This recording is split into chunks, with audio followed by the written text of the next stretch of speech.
Hello everyone, welcome to my channel. My name is Shiyelia in Korea. Today I'm going to share about my regrets in Korea. Yes, I've asked people in my community tab which topic should I do, and I saw that people are more interested in my regrets in Korea. So yeah, I'm gonna share them today. And if I miss any points, I'll try and do another video again. So yeah, let's start this. So my regrets of being in Korea or of coming to Korea are somehow many, but this video I'm sharing my regrets as an eye opener to anyone who is considering to come to Korea. So I first of all say my biggest regret was to come to Korea without knowing Korean language at all. That was my biggest regret. Like, I realized that Korea is Korean is a Korean community. Like, they use Korean in everything. I saw that the moment I got down at Incheon Airport. I had this assumption that Koreans speak English so well, and I don't think it will be difficult for me to navigate wherever I want to go because it's a developed country. So my biggest assumption was like, okay, in Korea, if I will learn Korean language, I'll just learn it in the class, and maybe everyday life I will be like finding my way out speaking English. But that was not it. That was not it. When I came to Korea, everything, everything became real because from the moment I was trying to find my way out to ask, how do I connect to Daegu? My accent, like, I speak a Southern African kind of accents that we have in our English, but our English also being British English. So in Korea, trying to tell them like, I'm going to this place, I need help, they were like, they don't understand. So in the end, I ended up typing or writing down what I want to say, and then they put on Google Translate in order to help me. So my biggest regret started right from the time I entered Korea. And we came springtime. So the springtime in Korea is actually warm. Now it's spring. I was wearing this sweater and another jacket, but most people are now wearing just one sweater or just a t-shirt or a shirt for those who get hot. So I came that time of spring when the weather was actually getting warmer, but for me it was real winter, like I was freezing. So back home, everyone knew that I don't like cold at all. Just a slight cold, I would be layering my jackets, hat, socks, you name it. And funny enough, I came to Korea, one of the cold places where they have lower temperatures, like really low extreme temperatures, which go to negative, and even they get snow. I was just brave the time I accepted the offer to come and study in Korea. But I don't want to lie to you. Things were like they were not that easy because as of me, I know myself way before I didn't want any type of cold. I would just feel like I'm freezing. So the moment we just landed at Daegu Airport, because at Incheon it was enclosed, we could not feel the cold.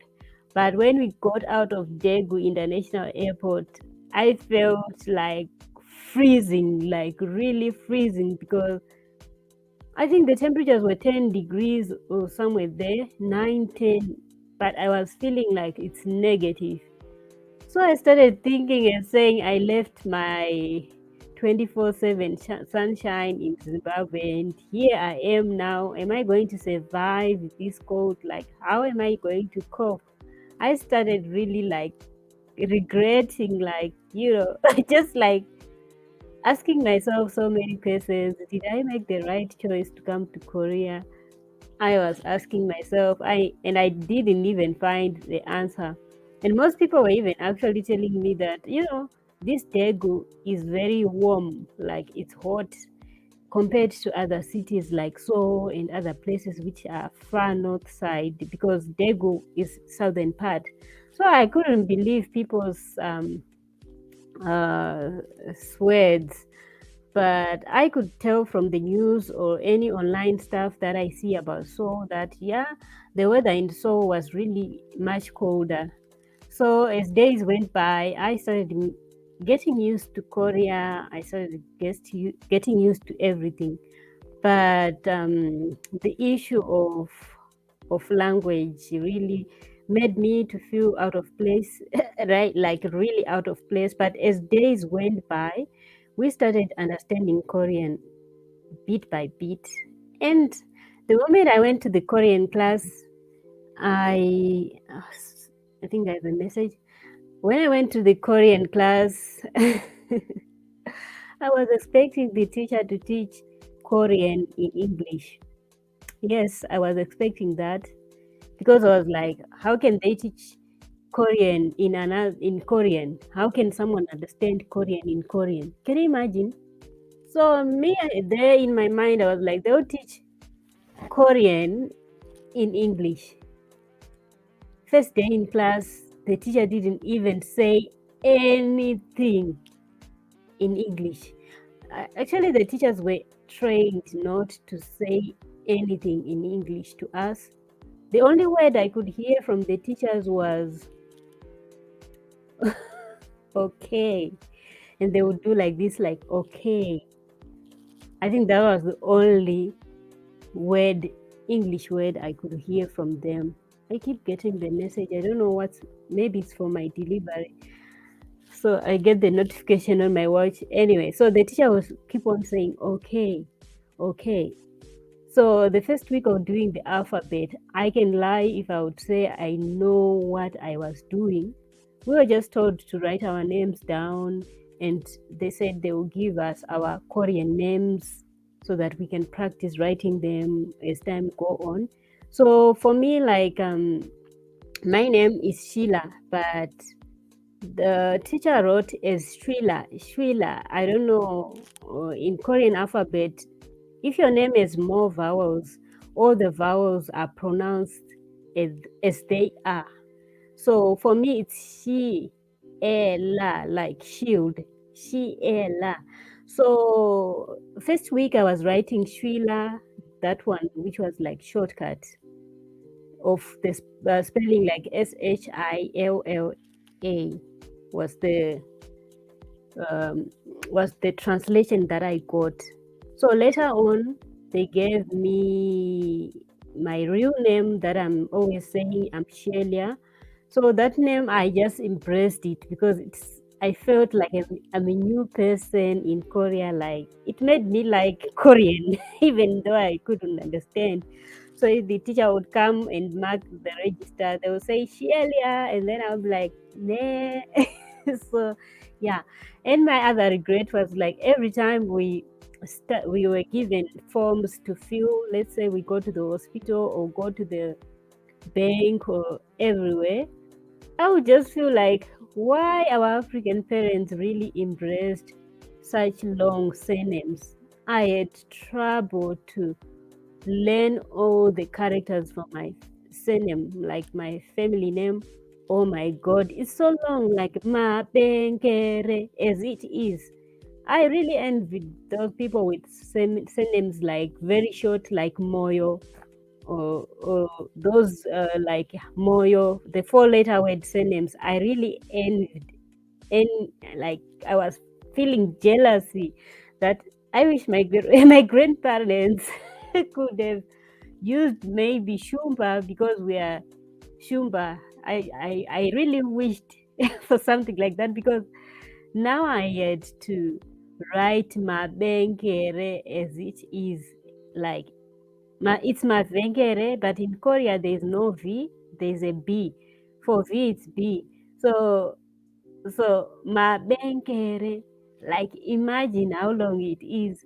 So whenever we get forms to fill, I had the toughest time all the time because my surname is very long. Shiyelia, at least I can make it to fit, and then to write my surname was another story. Another story. Even now, when I go to the banks, I always write Sheila on top and then my surname down. Because if I want to write Shiyelia and then my Benkere at the side, I can't. I can't. There is no space. You know, Korean people, their surnames are 3 characters, or if they will write in English, it's actually like 3 words per name. First name, 3 words, surname, 3 words. So imagine me to write Shiyelia, it's like a name and a surname as it is. So I used to just like look at my surname every time they say write your name and surname. I'll be like, oh my god, not again. But now I got used to it, and then yeah, as time went on, I got used to Korean language. I was understanding bit by bit, and then there was a time I started understanding Korean. That time I started to feel much, much more pain of being a foreigner in Korea. This is like the part where my stories are going to come up from. Like the regrets, like the real regrets of being a foreigner in Korea. I started understanding Korean. I started to hear what Korean people say about me in my presence. Like, Korean people think aloud, very aloud. They think very, very, very aloud. They can be talking to each other and doing like, she, does she wash her hair? Does she wash her hair?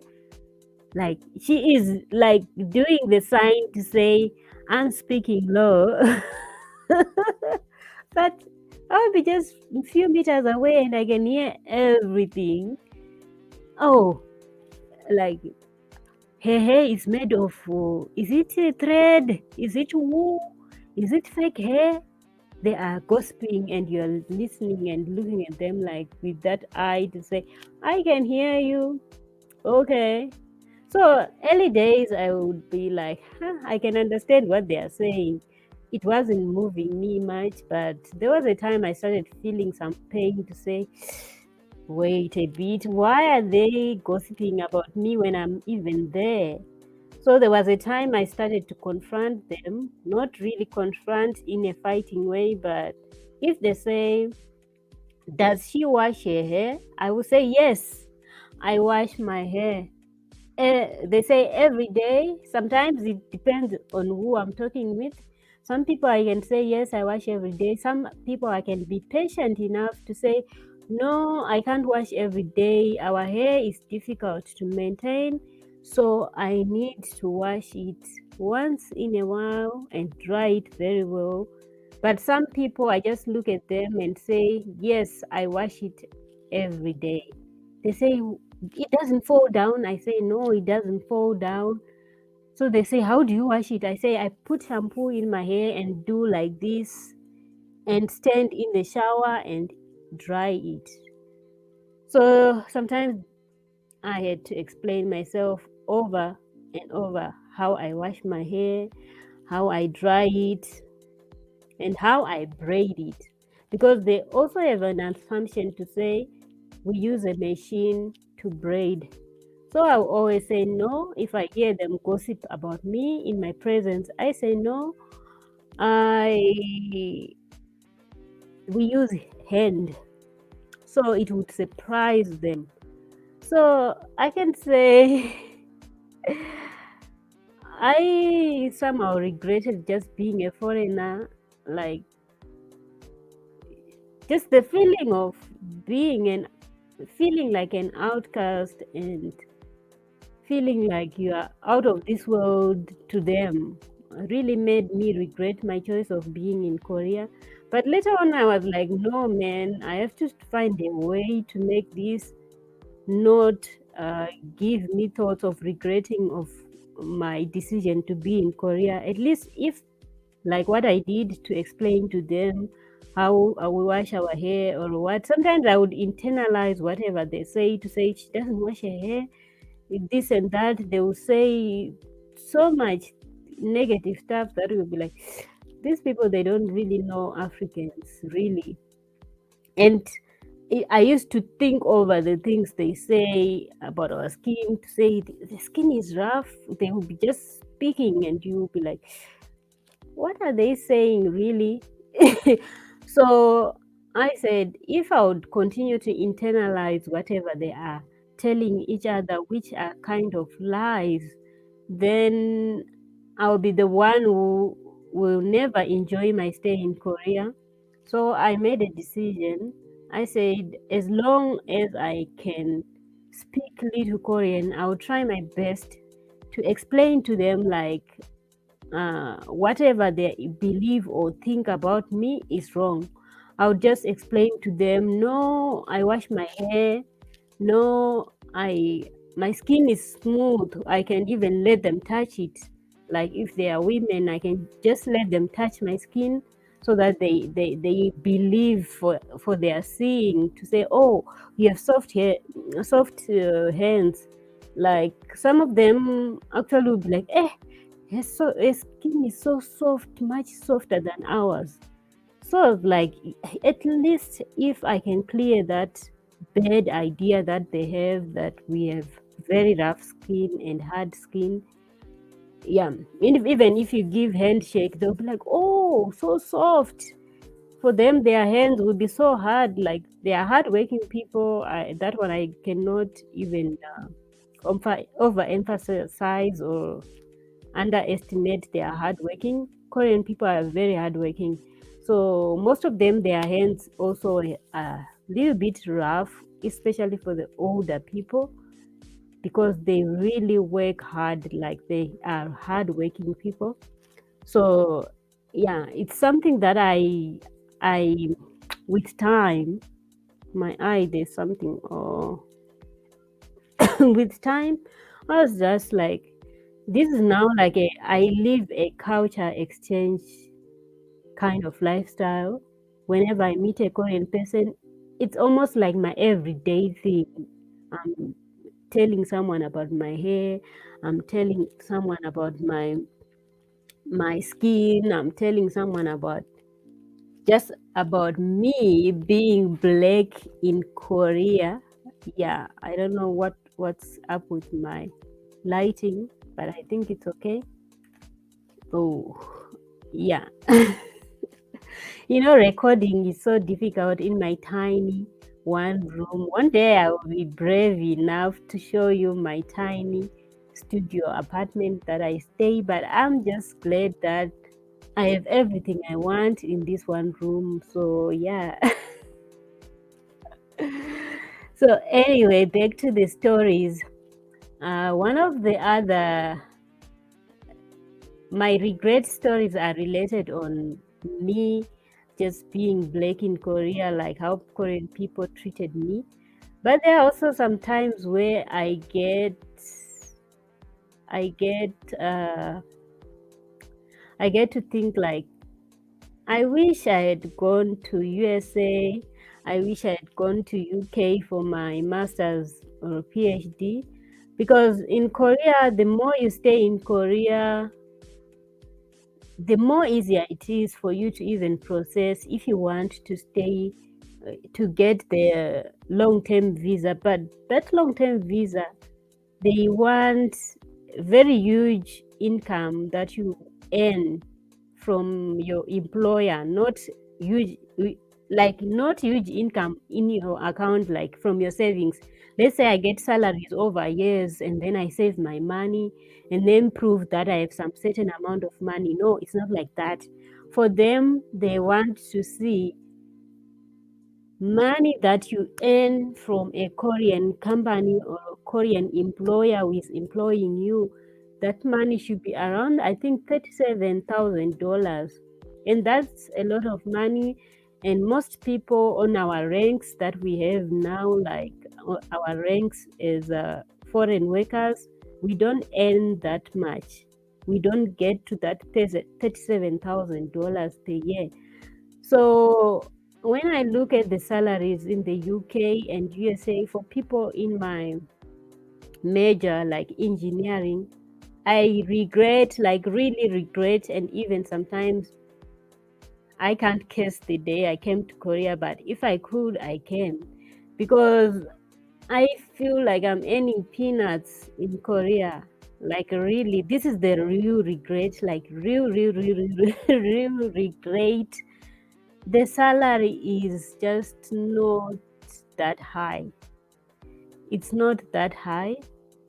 uh, Even if you work those part times where you can work and get 2 million, 3 million by overworking, you cannot get earnings of over $37,000 per year. It's impossible because one day maybe you fall sick, especially for those who do the hard working kind of jobs, and maybe you don't get to work to get that kind of money. So I thousand times regret to be in Korea because of that. I can't process long-term documents. Yeah, my throat is dry. Anyway, let me do this video as a 30-minute video, and then I'll proceed with other stories so that I can drink water. I don't want to stop it and then continue. Anyway, let me finish these stories. So, that being my biggest regret, I openly say to anyone coming to Korea with a hope to be a long term resident after completing studies, I don't know, it just depends. If you get a good employer who can give you that kind of money, which is $38,000 to $40,000 per year, if you get that kind of employment, then that's good for you. But most of the jobs available for foreigners, as of now, I don't want to lie, very few people get monies above $37,000. I think the $37,000 should be the money before, it should be after tax. Your money should be $37,000. If I'm not mistaken, I'll put the links in the description so that you can follow this, whatever I'm talking about. So, anyway, I don't want to talk too much, but this is like my life in Korea that I just want to vent out to people that you see us smiling in the videos and oh, but we have lots of regrets, like right here.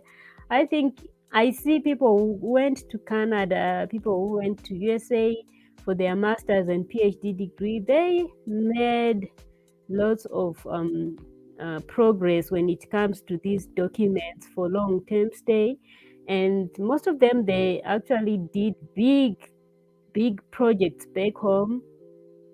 They did big projects back home because they can actually alternate their jobs. But in Korea, the lifestyle is like the overworking lifestyle. Overworking, like, I can't expose the real details of my working hours, but in general, in Korea, if you in general, Koreans, let me not expose real details. In general, in Korea, working time starts at 9 a.m., but 9 a.m. to 6 p.m. for like official work time.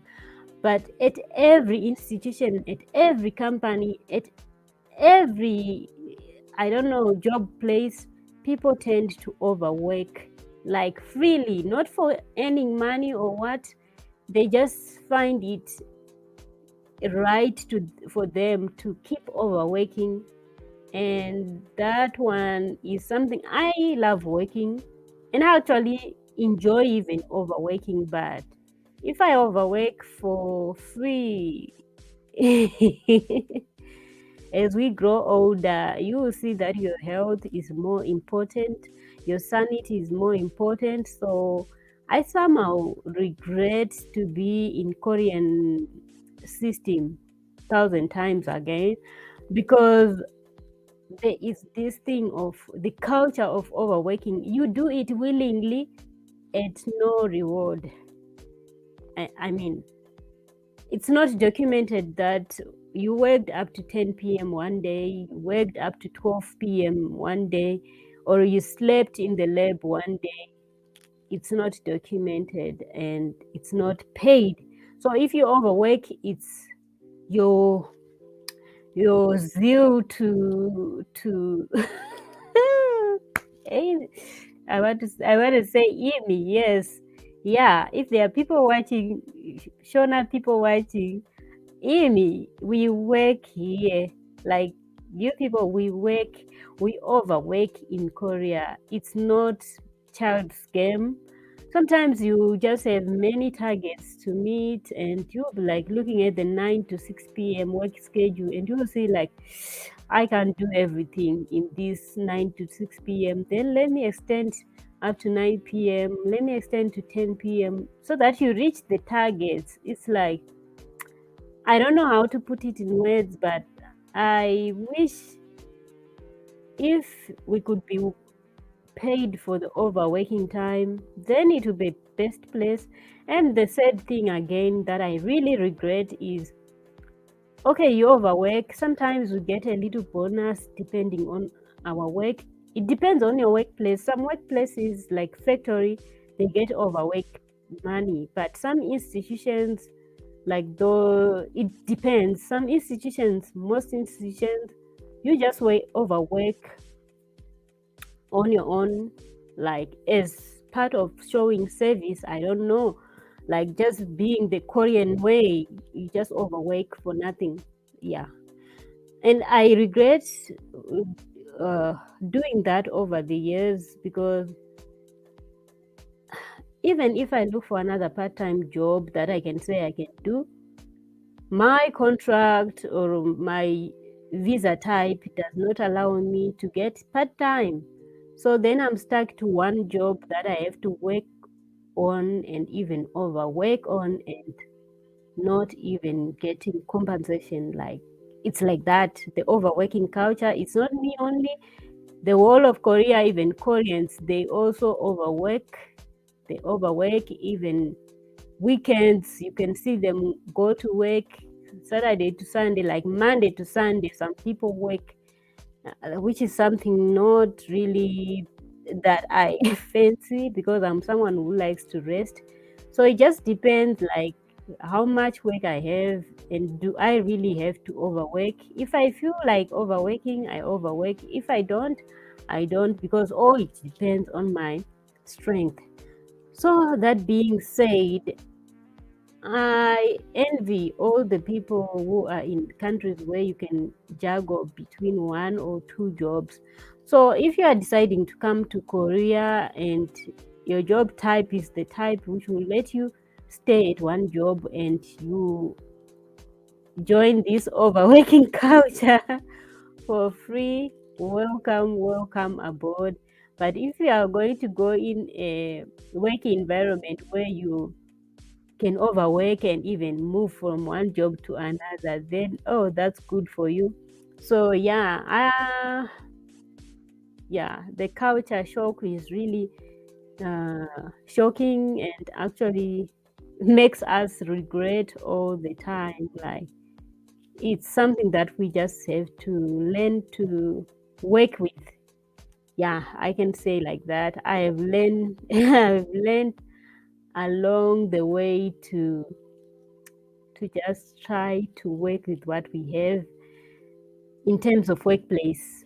Like, if your workplace, they want you to work a certain time and you see that you are not meeting targets that you are expected to do, then you have to do extra mile, overwork yourself, yeah, and get the experience.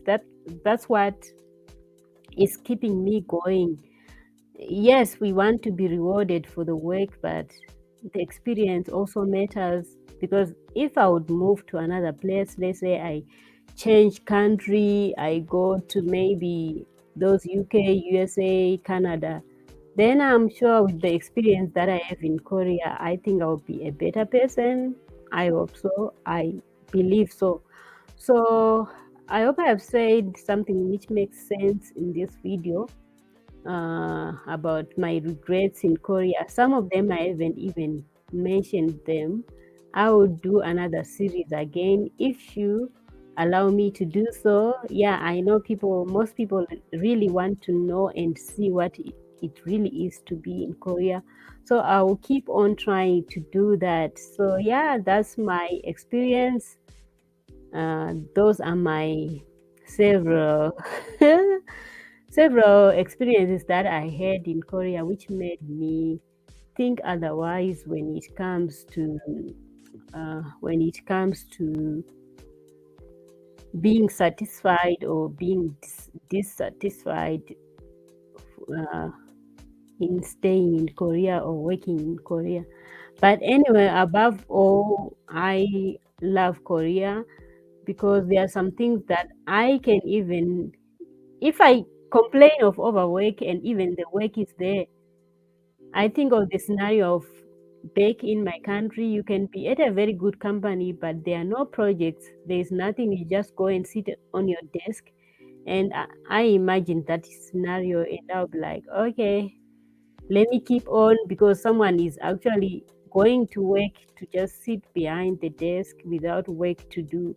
So yeah, I stop regretting when I think of those kind of situations where people are going to work but they do not work. So yeah, thank you so much for watching.